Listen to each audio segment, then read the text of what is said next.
Good afternoon sir. Afternoon afternoon.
चलो फिर start किया जाए ना। चलो स्टार्ट करते हैं। ठीक है।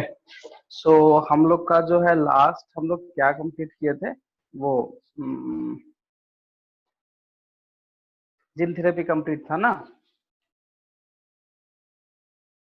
हेलो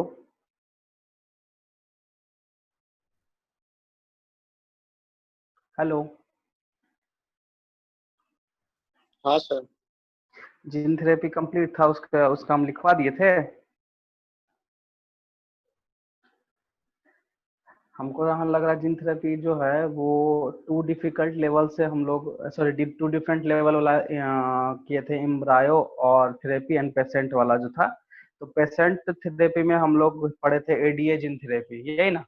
और एडीए जीन थेरेपी का जो है वो हम लोग प्रोसीजर जो है वो नहीं किए पढ़े थे, आई मीन नहीं लिखे थे। बताओ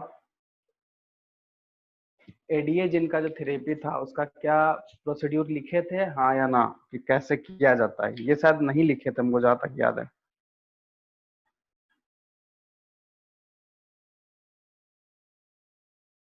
बोलो। नहीं सर, पेशेंट थेरेपी लिखे थे। पेशेंट थेरेपी लिखे थे तो उसमें एडीए वाला जो है पूरा प्रोसीड्यूर बताए थे, जो बोन मैरो से निकालते हैं, बोन मैरो में डालते हैं, हाँ सर, ल्यूकोसाइट्स वो लेवल लिखे का। नहीं थे। लिखे नहीं है ना, वही हम पूछ रहे हैं, क्योंकि उसको लिखवा के फिर हम लोग आगे जो है वो मॉलिक्यूलर डायग्नोसिस में जाएंगे। ठीक है। चलो तो थोड़ा सा इसको पहले आज कंप्लीट कर लेते हैं। तो टॉपिक देना एडीए जीन थेरेपी। टॉपिक दोगे पेशेंट लेवल में ही जाना, पेशेंट वाले में ही जाना, और वहां पे लिखना है एडीए जीन थेरेपी। ठीक है। तो एडीए जीन थेरेपी क्या होता है? तो एडीए जो है एक एंजाइम है, ये पता है, एडेनोसिन डीएमिनेज एमिनेज। ठीक है। तो इसके बारे में तो पता ही है कि ये एक ऐसा एंजाइम है, ठीक है, जो कि इम्यून सेल्स को बनाने में या उसके रेगुलेशन में हेल्प करता है। जो कि एक पर्टिकुलर, जैसे मान लो हम बॉडी में एक सेगमेंट है डीएनए का, वो एक पर्टिकुलर सेगमेंट जो है इस एंजाइम को बनाने का काम करता है। और ये एंजाइम का काम होता है लिम्फोसाइट सेल या फिर एक तरह का डिफेंस सिस्टम करना। मतलब डिफेंस सिस्टम कहने का मतलब हो गया कि जो भी फॉरेन पार्टिकल है उसको मारने के लिए टी सेल्स वगैरह का जो एक्टिविटी है वो डायरेक्टली इस एंजाइम से रेगुलेट होता है। और इस एंजाइम को जो कंट्रोल करता है ये होता है डीएनए का एक पर्टिकुलर सेगमेंट। और इसी पर्टिकुलर सेगमेंट का किसी तरह का डिस्ट्रक्शन हो जाएगा तो ये डिजीज हो जाता है। तो हम लोग इसमें क्या बोले थे कि इसमें डायरेक्टली जीन थेरेपी कर सकते हैं। तो जीन थेरेपी हम लोग दो तीन तरह के से कर सकते हैं। एक बोलते हैं बोन मैरो ट्रांसप्लांट कर देंगे, जो कि 100% है कि हो जाएगा। एक होता है लिम्फोसाइट्स। लिम्फोसाइट्स मतलब डब्ल्यूबीसी का सेल को, लिम्फोसाइट सेल को निकाल के उसके लिम्फोसाइट्स को लेके उसके डीएनए के सेगमेंट को निकाल के फिर इंट्रोड्यूस करके हम लोग ये काम कर सकते हैं उस बॉडी में। ठीक है। दो लेवल से है। और एक है डायरेक्टली उसको इंट्रोड्यूस करना इंजेक्शन के थ्रू। ठीक है, तो इंजेक्शन वाला उतना ज्यादा इफेक्टिव नहीं होता है। कहने का मतलब जो मतलब जैसे मान लो एक तो लिम्फोसाइट समझ गया कि लिम्फोसाइट मतलब हमारा जो लिम्फोसाइट सेल है उसका डीएनए को सेगमेंट को निकाल के, क्योंकि यही काम करेगा डिफेंस सिस्टम है, इसका सेगमेंट को निकाल के हम डाल देंगे जिस पर्सन में हुआ उसमें। ठीक है, और एक था कि उसमें ये तो वेक्टर लेस हो गया, इसमें कोई वेक्टर का जरूरत है नहीं। एक है बोन मैरो ट्रांसप्लांट की बोन मैरो को ही चेंज कर देंगे, क्योंकि अल्टीमेटली ये बोन मैरो का ही इन्फेक्शन है ना, सॉरी इफेक्शन है, मतलब वो इफेक्ट करता है वहां पे, बोन मैरो को कर देते हैं। तो ये था इसका ब्रीफ। और एक होता है कि वेक्टर के थ्रू जाना, एक होता है वेक्टर के थ्रू जाना, मतलब उसमें रेट्रोवायरस का रहेगा, तो उसमें वही है कि कोई जीन का हम लाएंगे और उस जीन को कट करके इस रेट्रोवायरस में डाल के फिर इसमें रेप्लिकेशन वगैरह होगा, रिकॉम्बिनेशन, फिर हम पर्सन में डाल के वो काम कर सकते हैं। यही था इसका ब्रीफिंग। ठीक है, तो आज हम इसको कंप्लीट करते हैं कि ये क्या क्या काम करता है। और एडीए डिफिशियंसी से कौन सा डिजीज होगा, तो एसिड होगा, ACID। ठीक है, सीवियर कंबाइंड इम्यूनो डिफिशियंसी बोलते हैं इसको। तो इस डिजीज का जो है इसकी वजह से होता है, मतलब ये डिजीज इस एंजाइम के डिफिशियंसी से होता है। और इस एंजाइम के डिफिशियंसी को अगर हमको मतलब ठीक करना है, ट्रीटमेंट करना है, तो वो जीन का थेरेपी देना पड़ेगा। ठीक है, सबसे पहला टॉपिक है gene therapy and acid. First point, for instance, acid caused due to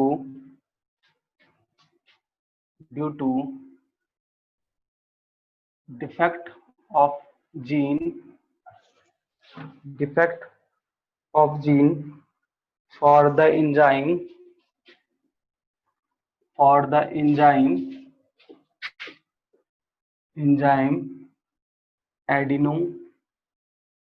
adenosine deaminase। दूसरा point,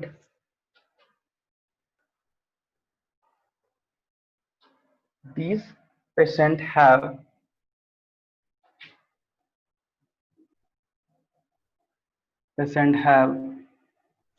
more functioning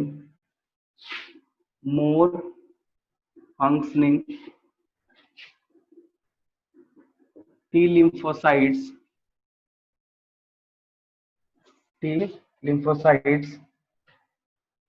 and so they cannot mount immune response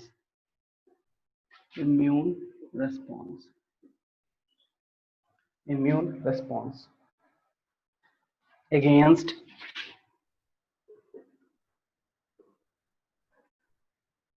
invading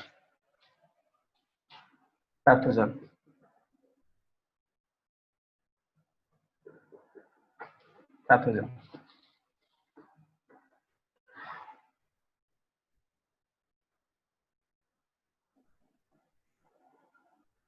The ideal approach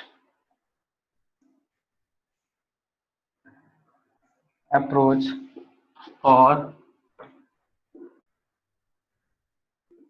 acid treatment would be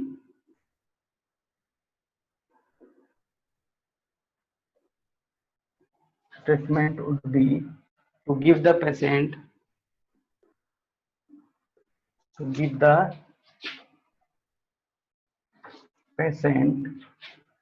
a functioning DNA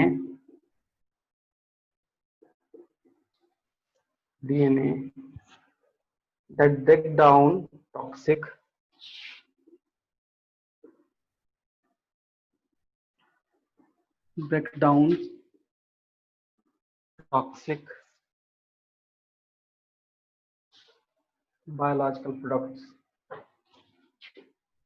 biological products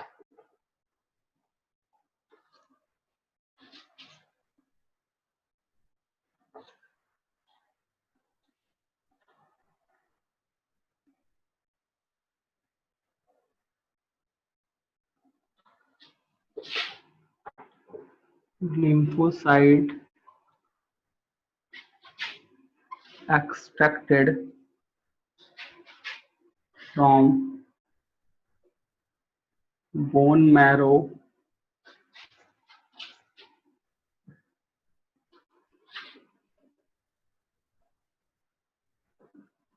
from the patient, bone extracted from the patient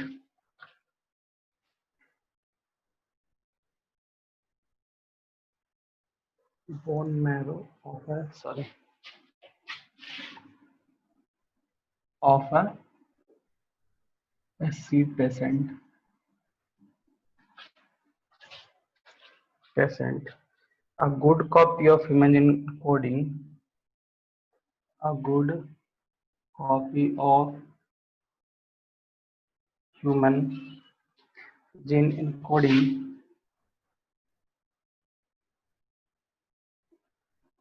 in this enzyme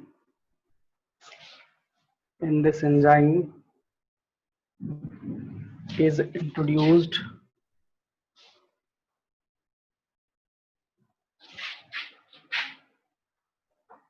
into the cell.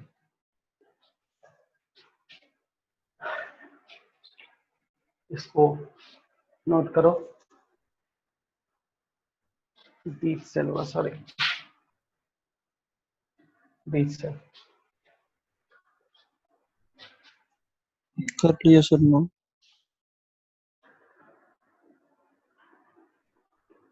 ठीक है. अब yes sir.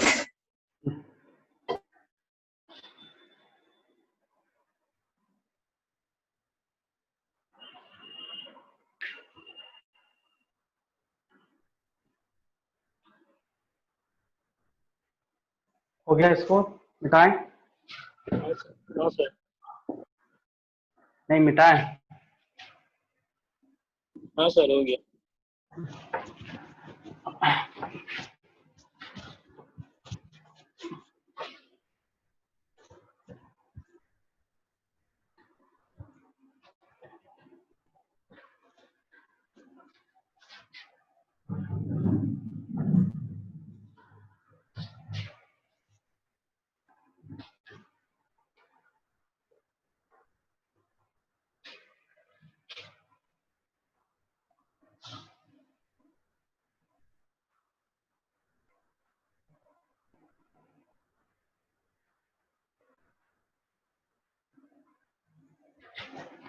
Next point है, this is done by exploiting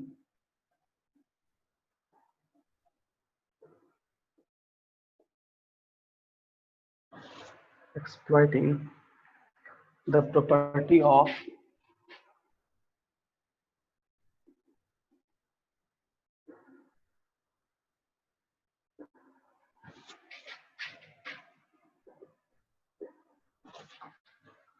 special tissue, sorry, virus called retrovirus as vector. This vector is engineered. This vector is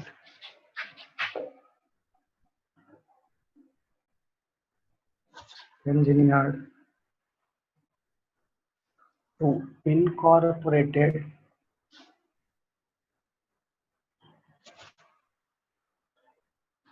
the ADA gene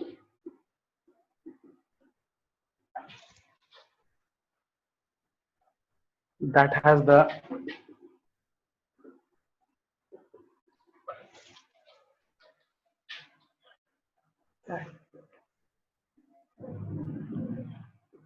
packing sequence,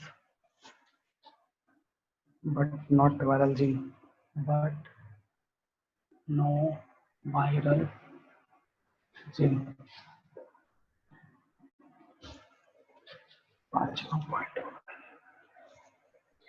Co-infection the bone stem cell.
ये हो गया complete.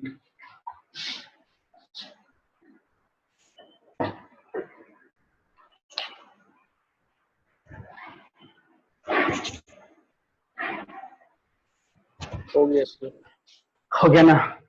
इसमें कुछ समझना है तो कुछ ऐसा प्रॉब्लम है तो पूछ सकते हो, ऐसा तो सारा कुछ बता ही है।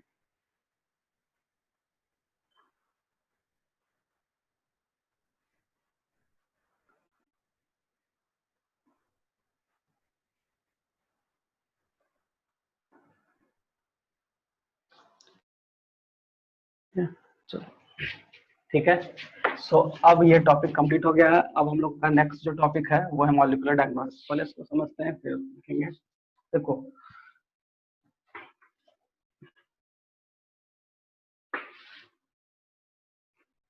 मॉलिक्यूलर डायग्नोसिस जो है ना वो क्यों ज्यादा इफेक्टिव है ये हम लोग को जानना है, ठीक है। उसमें से दो चीज है, एक है पीसीआर टेक्निक और एक होता है एलाइजा टेक्निक, ठीक है। सबसे फर्स्ट में मॉलिक्यूलर डायग्नोसिस इंपॉर्टेंट क्यों है? देखो, मॉलिक्यूलर डायग्नोसिस का जो मेथड आया है वो डिपेंड डायरेक्टली करता है तुम्हारा बायोटेक्नोलॉजी का जो भी प्रोसेस को यूज करके। तो 3 प्रोसेस है, वो है पहला रिकॉम्बिनेंट डीएनए टेक्नोलॉजी, दूसरा है एलाइजा टेस्ट, और तीसरा हो जाता है, तीसरा क्या हो जाएगा, एलाइजा के अलावा एक होता है पीसीआर टेक्निक। देखो, सबसे पहले मॉलिक्यूलर डायग्नोसिस क्यों लाया गया ये समझ लो। तो बायोटेक्नोलॉजी का यूजिंग है, मेथड है, हम लोग 2-3 चीज पढ़े भी है। एक एलाइजा के बारे में हम लोग आज डिस्कस करेंगे। इसके पहले पीसीआर भी पढ़ चुके हैं और रिकॉम्बिनेंट डीएनए टेक्नोलॉजी का जो मैकेनिज्म वो भी पढ़ चुके हैं। तो वो हम लोग आज उसको सिर्फ एलाइजा के बारे में। तो सबसे पहले ये जानो कि मॉलिक्यूलर डायग्नोसिस किससे फायदा क्या हुआ। देखो, सबसे पहले था कन्वेंशनल डायग्नोसिस, कन्वेंशनल मेथड। इसमें होता क्या था, जब मान लिया जाए कोई पर्सन में किसी तरह का कोई भी पर्टिकुलर डिजीज का पैथोजन इंटर कर जाता है, तो वो जब तक सिम्टम्स नहीं दिखाता है तब तक उसके बारे में पता नहीं कर सकते हैं।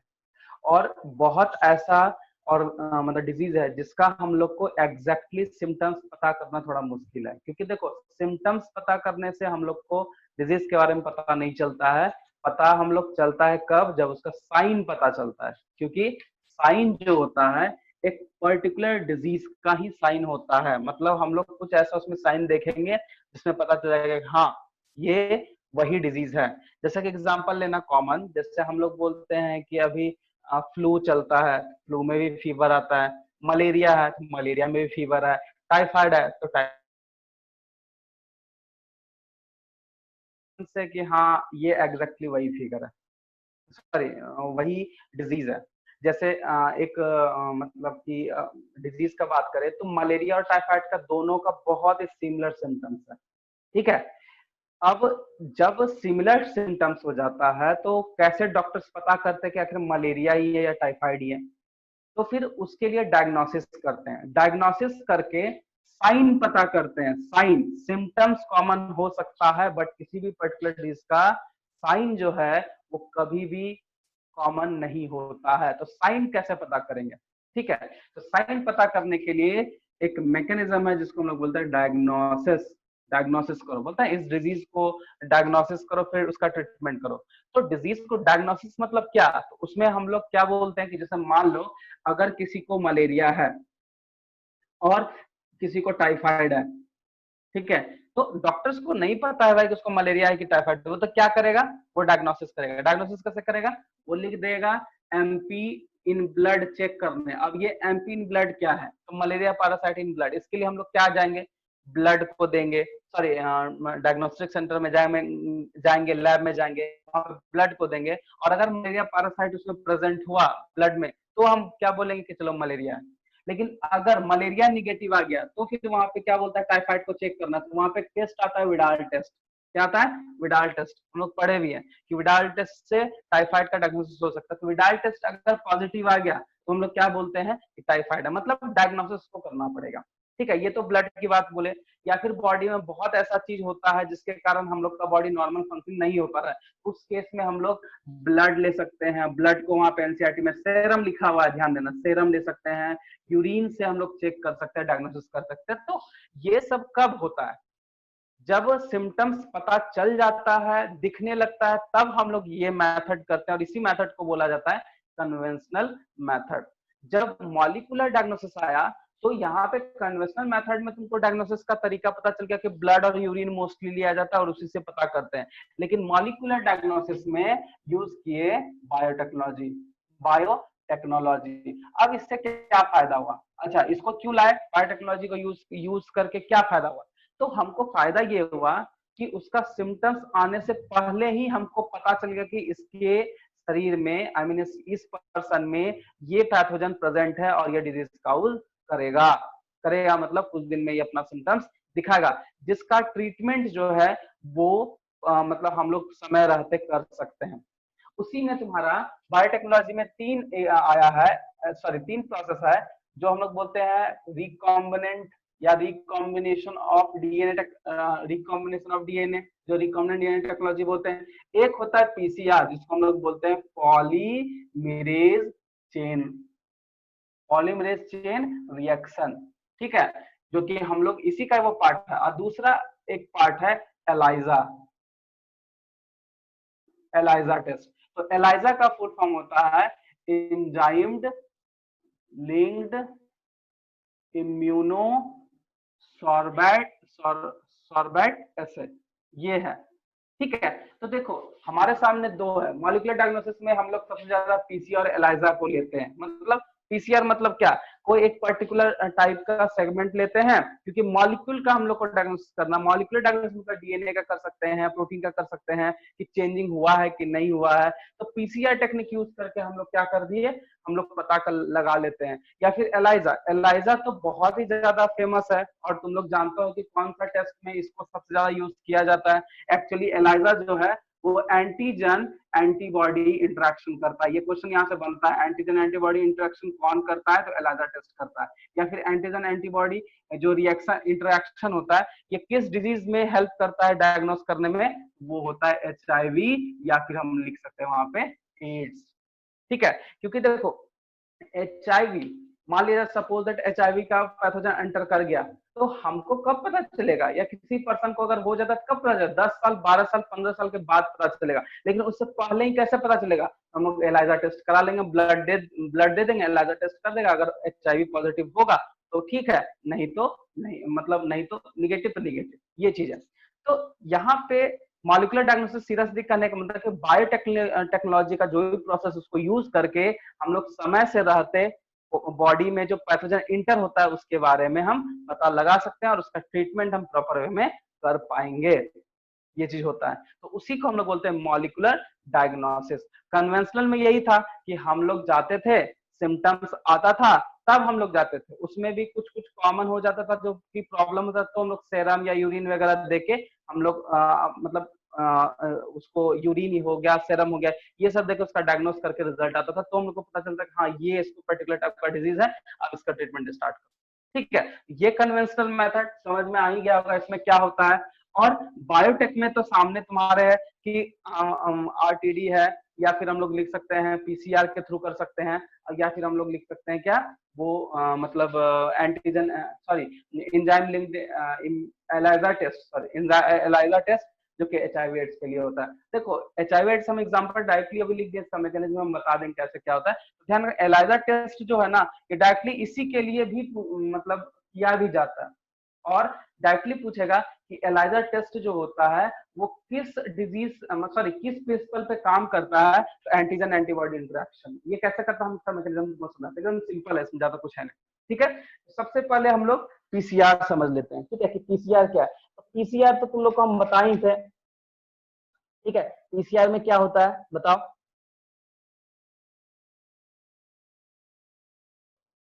पीसीआर में क्या होता है बताओ।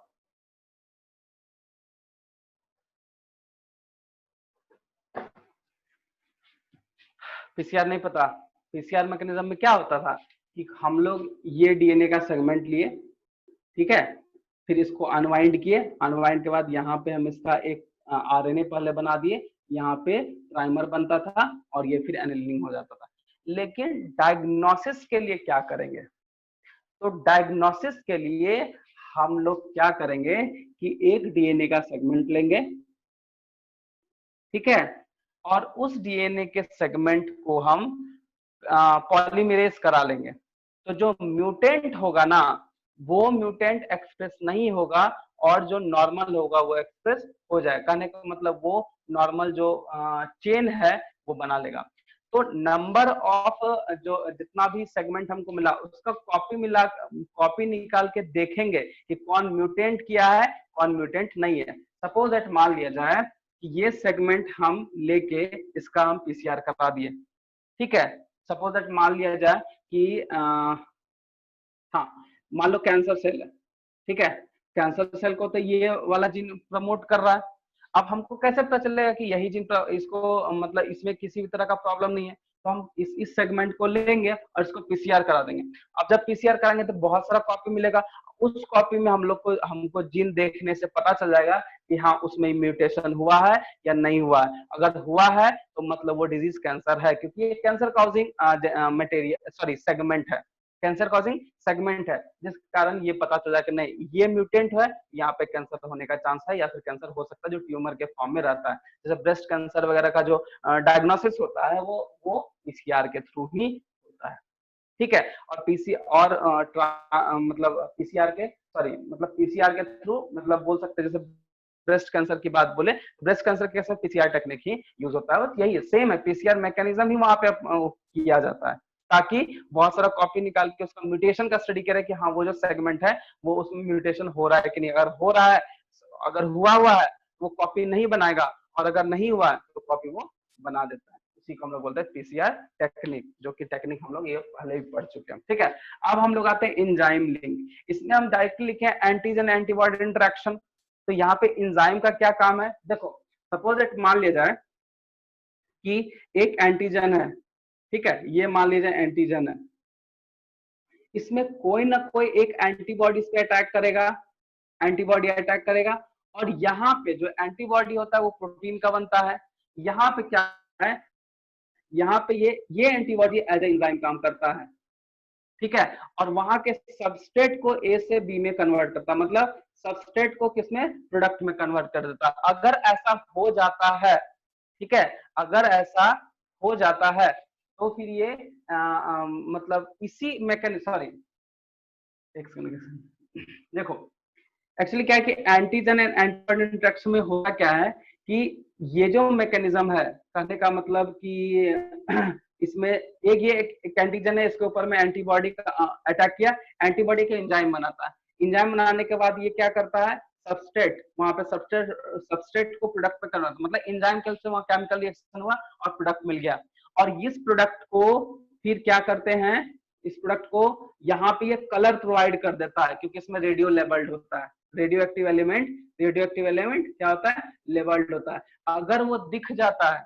अगर वो दिख गया वो नॉर्मल है, अगर वो दिख जाता है वो नॉर्मल है, और अगर वो नहीं दिखेगा बैंड में, क्योंकि यहाँ पे तो रेडियो लेवल है, ये तो कहीं ना कहीं शो करेगा ही करेगा, ठीक है। जब ये शो कर जाएगा तो ये जो है ये नॉर्मल पॉजिटिव है। अगर मान लो इसमें किसी भी तरह का म्यूटेंट होता है, क्या होता है, म्यूटेंट होता है, जो एंटीजन एंटीबॉडी काम नहीं कर पाएगा, तो क्या ये लेबल्ड में सॉरी कलर में आएगा, कलर में नहीं आता है। ये इसी तरह का काम करता है हमेशा, मतलब एंटीजन एंटीबॉडी का सीधा सीधा काम है कि कोई भी एंटीजन जाएगा तो उसमें कोई पर्टिकुलर टाइप का ही एंटीबॉडी काम करेगा। एंटीबॉडी सब एंटीजन के लिए एक एंटीबॉडी काम नहीं करता, अलग अलग एंटीजन के लिए अलग अलग एंटीबॉडी काम करता है।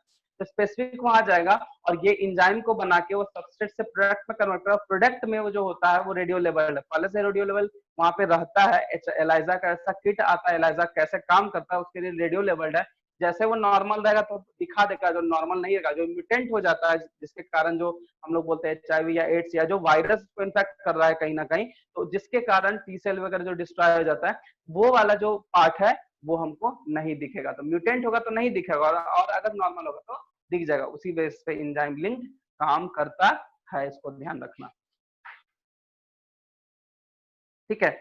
मतलब जो म्यूटेशन है, ठीक है, जो म्यूटेशन है वो काम करेगा, और जो म्यूटेंट नहीं है वो काम नहीं करता है। यही तुम्हारा एंजाइम लिंक में होता है। और पीसीआर में भी सेम है, पीसीआर में भी ऐसे नहीं पता चलेगा, पीसीआर में भी। अच्छा, सबसे बड़ी बात है कि पीसीआर में तो हम बोल रहे थे कि बार बार की म्यूटेंट है तो हम लोग को वहां ढूंढना, कैसे ढूंढेंगे, पीसीआर में कैसे ढूंढोगे, पीसीआर में भी रेडियो लेवल्ड होता है, मतलब वहां पे भी जो नॉर्मल होगा वो कॉम्प्लीमेंट्री जीन निकाल, क्योंकि पीसीआर में क्या बनता है, कॉम्प्लीमेंट्री जीन ही बनता है। सपोज मान लिया जाए ये सेगमेंट है, ठीक है, इसको हम कट कर दिए, कट करके एक निकाल दिए, ये हमारा आरएनए बन गया, ये भी हमारा आरएनए बन गया, यहाँ पे प्राइमर गया, यहाँ भी प्राइमर गया, ये भी बनेगा, मतलब बन जाएगा, ठीक है। इस तरह से कॉम्प्लीमेंट्री जीन बना। लेकिन कॉम्प्लीमेंट्री जीन कब बनेगा, जब नॉर्मल होगा तब, जब नॉर्मल सेल होगा तब।